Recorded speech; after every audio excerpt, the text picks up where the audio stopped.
Allô, chers frères et sœurs, bonsoir. Je vous salue dans le nom précieux, glorieux, majestueux de celui qui est fidèle, le créateur de l'univers, le premier ressuscité d'entre les morts, l'Amen, la manne cachée, le trésor, mon trésor à moi, Jésus-Christ de Nazareth, celui après qui je cours, toute l'humanité l'adore. La Bible dit, toutes les nations le verront. Ils le verront en toi. Étant donné qu'il est l'humilité, la soumission, l'obéissance.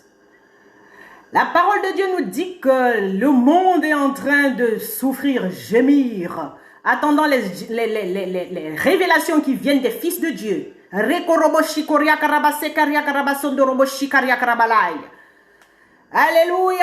chers frères et sœurs, vraiment bienvenue voilà, à l'école prophétique, bienvenue, alléluia, chez le Seigneur, bienvenue, alléluia.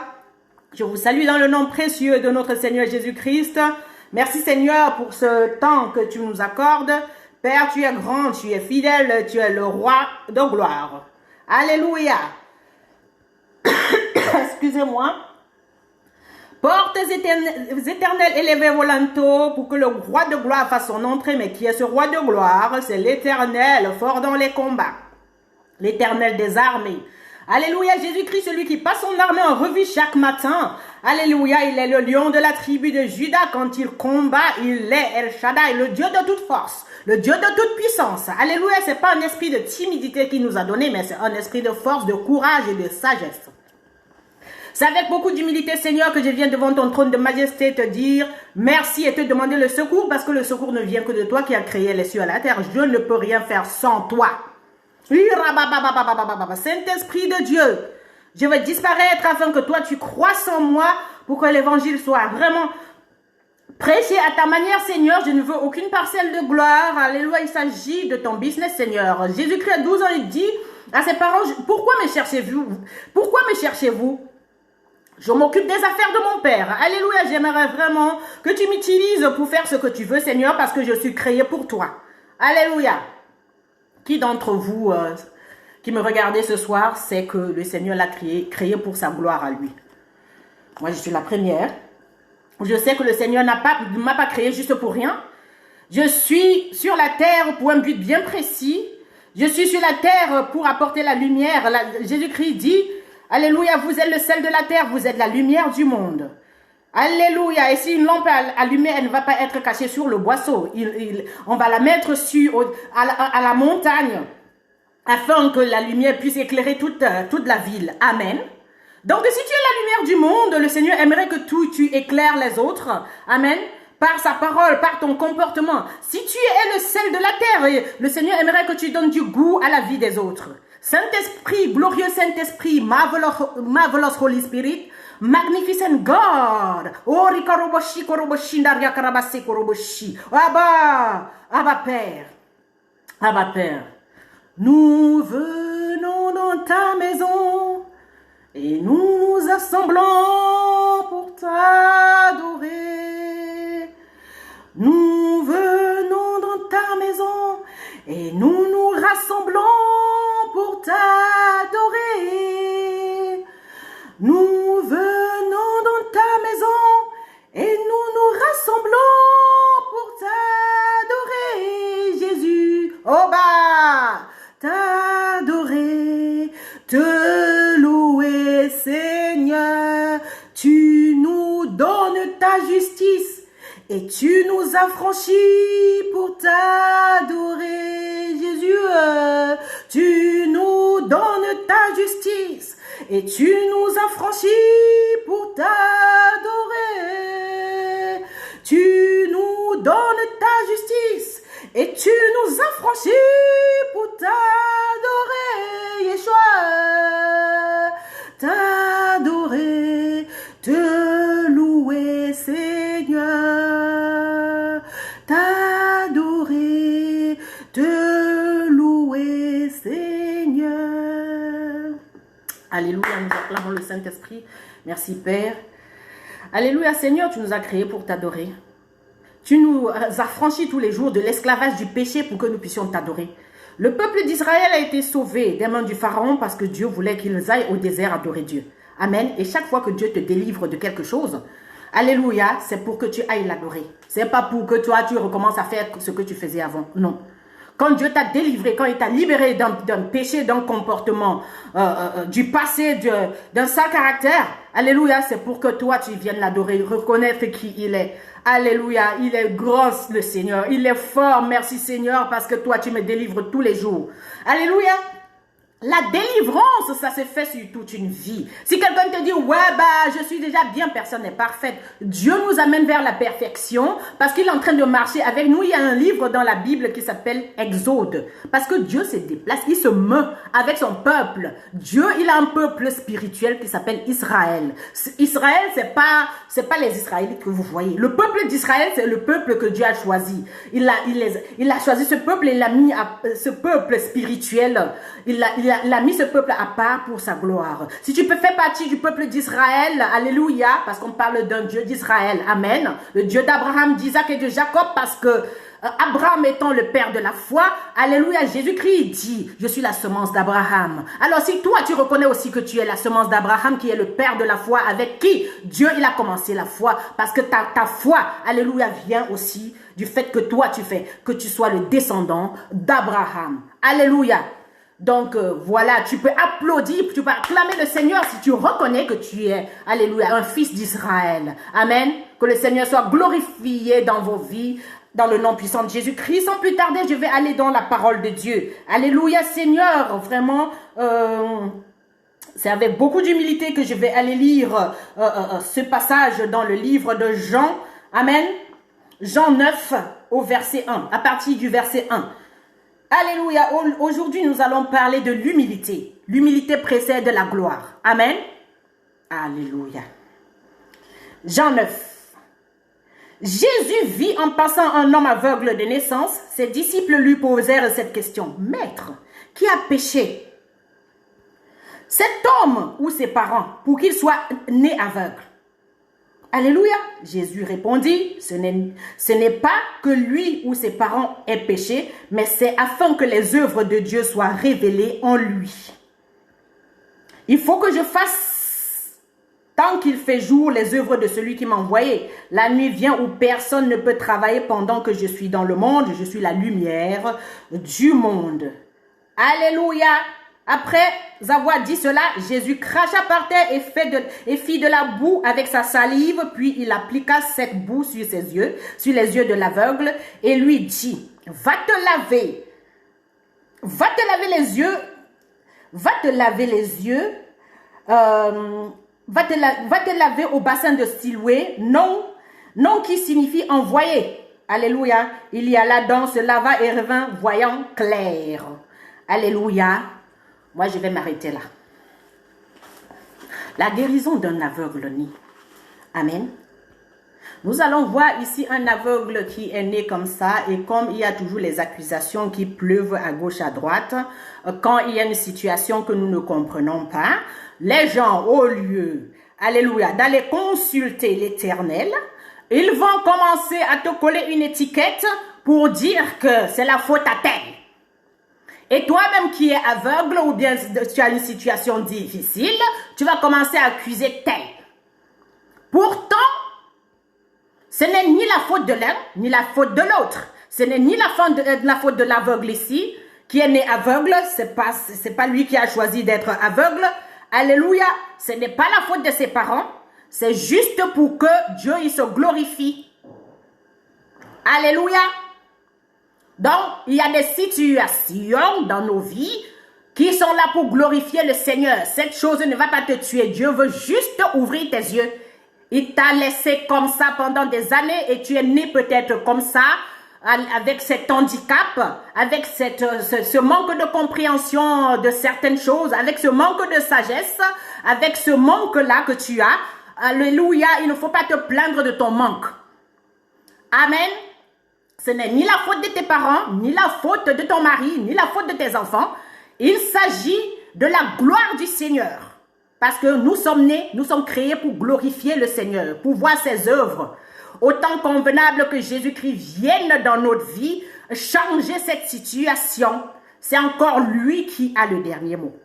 C'est lui le créateur. Et il aimerait que nous puissions comprendre ça une fois pour toutes. Et nous allons voir ici la guérison de cet aveugle-né. Amen. Le Seigneur, il va cracher. Il va sur la poussière, il va faire de la boue et il va mettre sur les yeux de cet aveugle. Il lui dit d'aller se laver à Siloué, c'est-à-dire il envoie cet homme se laver. Alléluia, les yeux. Et en chemin, c'est là où il va voir clair. Et quand il revient, tout le monde constate qu'il a reçu la lumière. Jésus-Christ étant la lumière du monde. Alléluia, il y a une situation dans ta vie. S'il ne vient pas, tu ne peux pas. Tu ne peux pas t'en sortir. Tu peux accuser qui tu veux. Alors ici, nous allons voir que, alléluia, la manière dont le Seigneur, ce qu'il a utilisé pour guérir cet aveugle, il y a plusieurs qui sont encore aveugles dans leur situation aujourd'hui, qui refusent la manière par laquelle le Seigneur va procéder pour les guérir. Parce qu'il faudrait qu'on fasse à leur façon. Alléluia, cet homme, il sait qu'il est aveugle et il accepte ce genre de guérison. Qu'on crache et qu'on fasse la boue pour mettre sur ses yeux. Alors là où tu es aujourd'hui, mon frère, ma soeur, avec ta situation là, tu aimerais que ta guérison vienne toujours des gens que toi tu as choisi ou bien de la manière que tu as choisi, ou tu aimerais que ça vienne de n'importe qui. Si je suis malade, là, je vais à l'hôpital, je m'en fous de la tête du médecin. Du moment où on va me donner le médicament qui va calmer ma douleur, je m'en fous de qui est devant moi. Alléluia. Donc il y a beaucoup de gens qui sont restés dans leur situation aujourd'hui parce qu'ils ne veulent pas que la guérison vienne d'un tel ou bien d'un tel. Parce que tel là, c'est pas le genre de personne là, c'est pas de cette manière que j'aimerais que ma guérison arrive. Dieu il est surnaturel. Et il n'a pas besoin de te demander comment faire pour faire ce qu'il veut. Amen. Il utilise n'importe quelle situation pour se glorifier. Il peut utiliser n'importe quelle situation pour t'éclairer sur un truc que tu ne savais pas. Et si on n'est pas assez humble, on va toujours passer à côté de la plaque. Parce qu'on ne respecte pas celui qui est en face de nous. Parce qu'on ne respecte pas celle-là qui est en face de nous. Celle-là qui nous parle. Celle-là qui nous conseille. On ne fait que la minimiser ou le minimiser. Et après, on passe à côté de notre guérison. Amen. Parce qu'on refuse d'être humble. Parce qu'on refuse de reconnaître le don de Dieu qu'est cette personne. Et cet homme-ci qui est un aveugle-né, il comprend. Même s'il ne voit pas, il entend la voix. Alors toi, si tu ne vois même pas, tu entends quand même ce qu'on te dit. Et avec ça, tu peux aussi prendre ta guérison, mon frère, ma soeur. Au lieu de vouloir chercher toujours que ça vienne à ta manière. Jesus, Dieu, il est bon. Mais il a sa façon de faire. Il a sa façon de faire. Le plus souvent, la manière dont on va guérir, Dieu va nous sortir d'une situation, ce n'est pas de la manière dont on avait pensé. Ce n'est pas ce que nous, on avait calqué dans notre tête. Ce n'est pas ce qu'on avait pensé. Tous les rêves qu'on a eus dans notre pensée, ce n'est pas ce qui se réalise parfois. Ce n'est pas ce qu'on vit parfois. Alléluia. Parce que nos pensées sont éloignées des pensées de Dieu. Jesus Christ. Donc, si tu attends toujours que les choses aillent à ta façon, que la guérison puisse venir à ta manière, d'une manière tellement élégante là, ici, Jésus, il crache. Alléluia. Il crache sur la poussière et puis ça devient la boue. Il met sur les yeux de quelqu'un. Il y a de cet homme. Et l'homme là accepte. Alléluia, sa guérison. Il accepte de prendre sa guérison. Combien d'entre nous aujourd'hui peut accepter ça? Si Jésus. Dès que quelqu'un nous rabaisse, ça devient un problème. Dès que quelqu'un nous humilie, on ne veut pas. Mais l'humiliation, c'est de l'humiliation que vient l'humilité.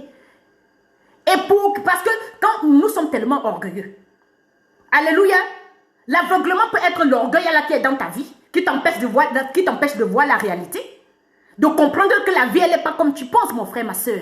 Alléluia. L'orgueil, c'est l'aveuglement. Amen. Et quand quelqu'un essaie de t'humilier, de te rabaisser un petit peu, tu commences à t'énerver. Mais tu ne sais pas que les gens t'humilient pour que tu apprennes que tu sois délivré de l'orgueil. Que tu sois libéré de ton aveuglement. De cet orgueil qui te rend aveugle. Les gens t'envoient tout le temps. Ils te demandent des services. Ils te demandent des services. Ils t'envoient même. Alléluia, on va voir ici que Jésus, il a envoyé cet homme. Malgré qu'il était aveugle, il est allé. Mais il y a des gens qui ne vont pas aller. Et quand tu ne vas pas, toi aussi tu ne guéris pas. Il ne faut pas en vouloir aux gens. Et quand on ne veut pas comprendre le plan de Dieu, on ne veut pas obéir et respecter l'autre qui est en face de nous, que Dieu a envoyé pour nous aider, C'est là où on accuse, on ne fait qu'accuser. Ouais, c'est la faute de l'autre si je suis comme ça. Non, l'orgueil nous empêche de voir la réalité de la vie.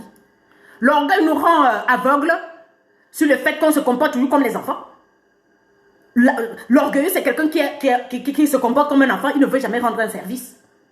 Il ne veut jamais rendre un service. Et ça devient que la personne est orgueilleuse envers elle-même. Elle, c'est-à-dire, est égoïste envers elle-même. C'est-à-dire, s'il faut même que toi, tu fasses quelque chose pour être délivré, toi, tu refuses parce que tu n'aimes pas rendre service. Et quelqu'un qui n'aime pas rendre service à son prochain, toi-même, tu ne peux même pas penser à te faire du bien.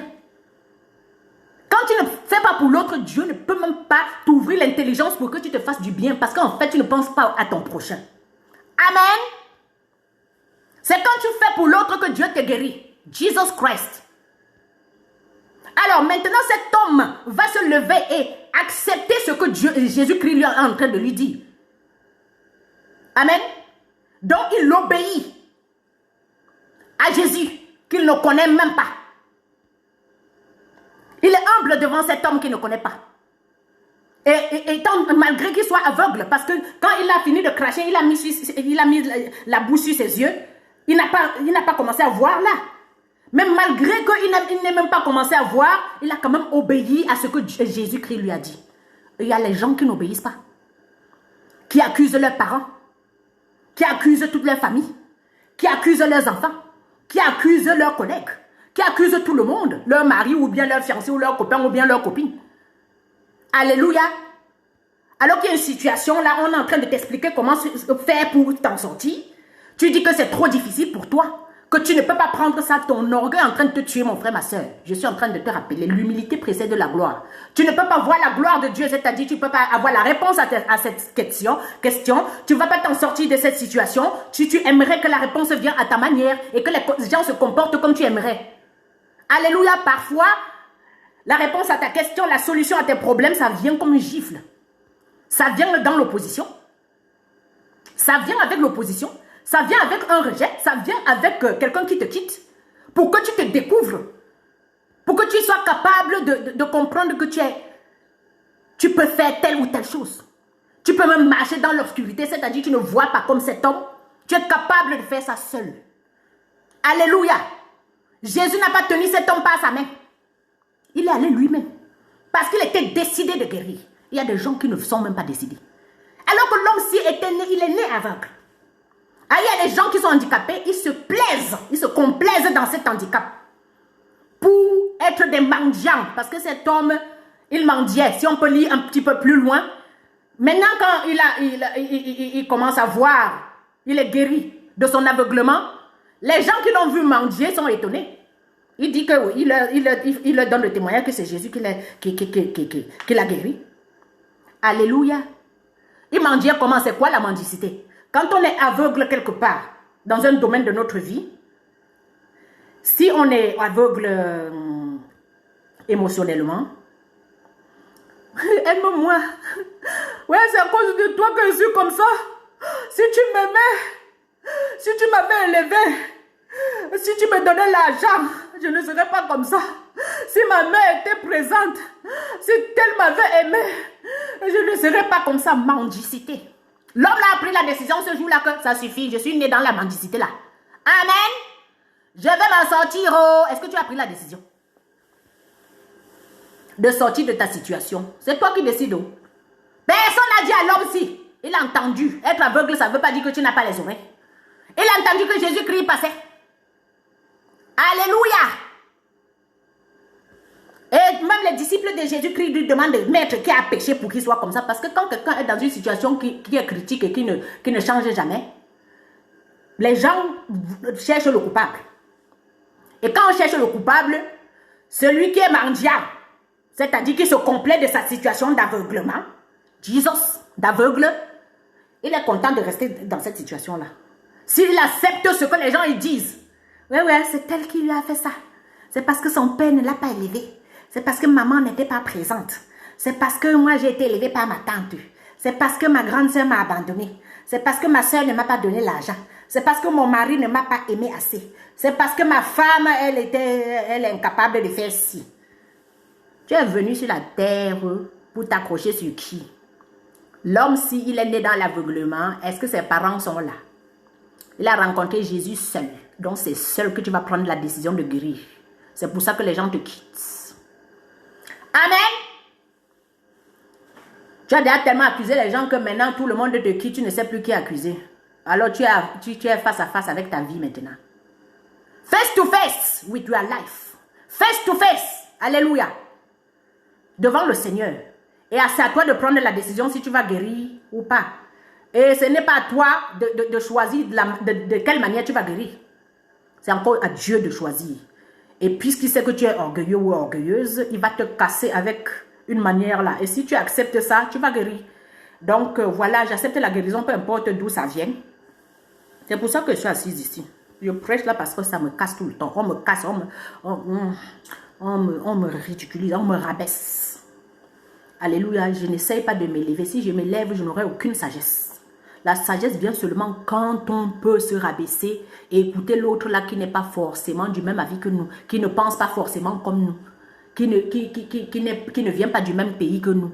Donc l'orgueil va nous empêcher d'entrer dans notre destinée. Alléluia. Sois comme cet aveugle si tu veux que ta vie change. Humilie-toi et reçois ta guérison au nom puissant de Jésus-Christ. N'essaie pas de regarder la tête de la personne. Si elle est de ta tribu, si elle vient de ton pays, si elle est de ta race. Je n'ai rien à foutre. Si je suis mal, peu importe d'où vient la guérison. Jésus peut utiliser même un animal. Même si c'est un chien qui est en train d'aboyer pour attirer mon attention afin que je sois guéri de quelque chose, peut-être de la peur, je ne sais pas. Dieu nous guérit tous les jours. Donc, ce n'est pas à nous de choisir de la manière dont on va être guéri. C'est encore Dieu qui décide. Et il choisit qui il veut pour nous apporter la guérison. Et si on refuse cette personne ou cette manière qu'il a choisi lui-même, nous aussi, on va rester handicapés. On va se complaire et commencer. Alléluia. Parce qu'on va rester mendiant à vie. Aime-moi. Pardonne-moi. Si tu m'acceptais, je ne serais pas comme ceci. Toi, tu me rejettes. Tu t'acceptes toi-même là. Si tu t'acceptais, tu allais prendre la décision de guérir. Les gens te rejettent parce qu'il faut que toi, tu guérisses de ta mendicité. Alléluia. Les gens te rejettent parce que toi, tu dois accepter la solitude. Parce que c'est seul que tu vas prendre une bonne décision pour ta vie et changer tout ce qui ne va pas là. Personne ne va changer à ta place. Personne ne va prendre la bonne décision à ta place. Personne ne va accepter l'humiliation à ta place pour prendre la guérison. Tu ne vas jamais avoir les solutions. Tu ne vas jamais voir la gloire de Dieu, même si tu chantes Jésus ou bien tu parles. Dieu, il est témoin. Il est témoin, mais toi, tu dois prendre la décision. Et cette décision, alléluia, c'est l'humiliation. Tu dois accepter être humilié pour devenir sage, pour devenir humble, astre brillant. Toi qui dis que tu vas aller construire ta maison sur les étoiles que Dieu a créées, parce que toi, tu n'es pas Dieu. Ésaïe 14, le diable a dit qu'il ne va pas obéir à Dieu. Alors nous voyons l'obéissance qui amène à la guérison ici. Ce n'est que l'obéissance qui va te guérir de ton mal-être. Ce n'est que l'obéissance, alléluia, l'humilité, le respect de celui que Dieu envoie dans ta vie pour t'enseigner. Alléluia, pour te montrer le chemin. Il ne va pas te dire forcément Jésus, mais il va te donner certains conseils. Et il y aura certaines situations qui vont te gifler. Et cette personne ne va jamais aller dans ta direction. C'est ça qui va te guérir. Mais si tu ne veux pas prendre ça, c'est ton problème. C'est à toi de choisir. Jésus-Christ dit, je mets devant toi la vie et la mort. Choisis la vie pour vivre éternellement. La vie pour vivre éternellement, là, c'est que humilie-toi et accepte, alléluia, recevoir ta guérison. Accepte l'humiliation. Alléluia. Et tu vas être humble. Mais si tu restes orgueilleux, tu guériras jamais. Cette situation ne changera jamais. Parce que les gens parlent toujours, quand on parle de guérison, les gens pensent toujours aux guérisons physiques. Non. Parfois, on est même paralysé. Alléluia. On est des personnes paralysées dans nos analyses. Dans notre manière d'analyser les situations, on est paralysé. Et Dieu il nous libère de la paralysie. L'aveuglement, ça peut être une paralysie au niveau de notre manière d'analyser. Paralysis of analysis. C'est aussi l'aveuglement. Il y a une situation qui se pointe devant toi. Au lieu d'analyser ça comme un adulte ou une adulte, alléluia, tu vois toujours le mauvais côté. Oui, c'est elle. Ce sont les parents, comme les disciples ici qui marchent avec Jésus, qui disent, maître, qui a péché pour qu'il soit dans cet état. Jésus-Christ dit, ce n'est ni la faute de l'un ni de l'autre. Les parents n'ont rien fait pour que cette personne soit aveugle. Dieu, il est au courant de ta situation. Tu es dans cette situation parce que Dieu il veut se glorifier, c'est-à-dire c'est lui qui va venir ouvrir tes yeux, mais il ne va pas venir lui-même, il va envoyer quelqu'un. Et si tu ne respectes pas cette personne, si tu ne respectes pas les recommandations que cette personne est en train de te donner, si tu ne t'humilies pas pour prendre ta guérison, tu ne vas jamais t'en sortir. Dans le nom puissant, glorieux de notre Seigneur Jésus-Christ, c'est à vous de choisir. Dieu nous laisse le choix. Amen. Le Seigneur, il est un Dieu libre. Hein? Alléluia. Le Seigneur, il nous laisse libre de choisir. Amen. Mais en même temps, le Seigneur, je sais qu'il est un autocrate. Donc, c'est lui qui a le dernier mot, même s'il nous laisse choisir. Parce que nos choix, là, depuis qu'on choisit ce qu'on veut, là, nous voici avec. On se casse la figure. Alléluia. On se casse la figure tout le temps. Mais je préfère le régime autocrate du Seigneur. Alléluia. Oh. Donc, Jésus-Christ, il dit, l'humilité précède la gloire. Lui-même qui parle, il est l'exemple de ça. On l'a tapé, il s'est mis nu devant tout le monde. On a déchiré ses habits. On l'a tapé 40 coups devant le monde et devant ses disciples. Il y a certaines personnes que, ouais, non, qu'est-ce que les gens vont dire? Si les gens aussi qui me connaissent me voient m'humilier devant le monsieur là, devant la dame là, qu'est-ce qu'ils vont dire? Tu cherches ta guérison ou bien tu veux savoir ce que les gens disent? La honte va t'empêcher d'être libre. Amen. La liberté se trouve seulement en Christ. Hein. Il dit c'est la liberté que je vous ai appelée, mais ne faites pas de cette liberté ce que vous voudrez. Dans cette liberté, tu as encore une ligne rouge que tu ne vas pas franchir. Il n'y a que l'obéissance. Ce qui va t'empêcher de franchir cette ligne rouge, alléluia, c'est l'obéissance. Et si tu obéis, tu auras ta guérison. Alléluia. Si tu obéis, c'est-à-dire si tu humilies. Jésus s'appelle aussi humilité. Si tu t'humilies et tu acceptes en acceptant l'humiliation des autres, tu vas être guéri de ton orgueil et ça va te rendre humble.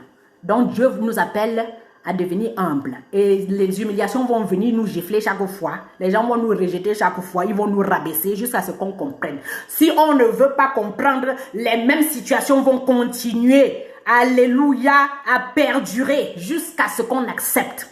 Le Seigneur ne peut pas arrêter de nous corriger. Il châtie ceux qu'il aime. Donc si tu es en train de recevoir le châtiment, amen. S'il y a certaines personnes avec qui tu riais hier, qui sont en train de te lâcher, qui sont en train de te rejeter, qui sont en train de se comporter mal, c'est parce que Dieu, il veut te rabaisser pour t'élever. Tu ne peux pas être élevé toi-même. Tu ne peux pas être élevé avec tes propres paroles, ta propre manière de te comporter avec ton orgueil. L'orgueil n'élève pas. L'orgueil fait chuter. La chute qu'a connue nos premiers parents au jardin d'Éden, c'était l'orgueil. Le diable a chuté au ciel parce qu'il était orgueilleux. Et cet orgueil, Dieu ne veut pas que nous soyons orgueilleux. Il aimerait que nous restions des servants, des serviteurs et des servantes. À vie. Parce que Jésus-Christ est le serviteur. Il dit que celui qui veut être le plus grand soit le serviteur de ses frères. Ici, cet homme qui est aveugle, né, il se lève pour obéir à Dieu. Et il y a des qui ont même les yeux comme ça. Il y a des qui ont toutes les possibilités, qui n'osent même pas obéir. Ils aimeraient que les choses changent. Comment? Si tu n'acceptes pas l'humiliation, ma soeur.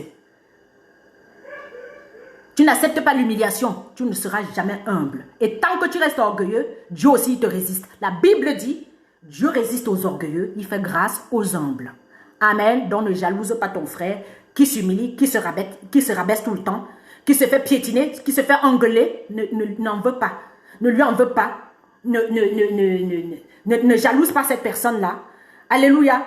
N'envie pas sa maison, n'envie pas sa femme, n'envie pas ses enfants, n'envie pas ses biens. Parce que tu ne sais pas quel prix cette personne paye pour être comme ça.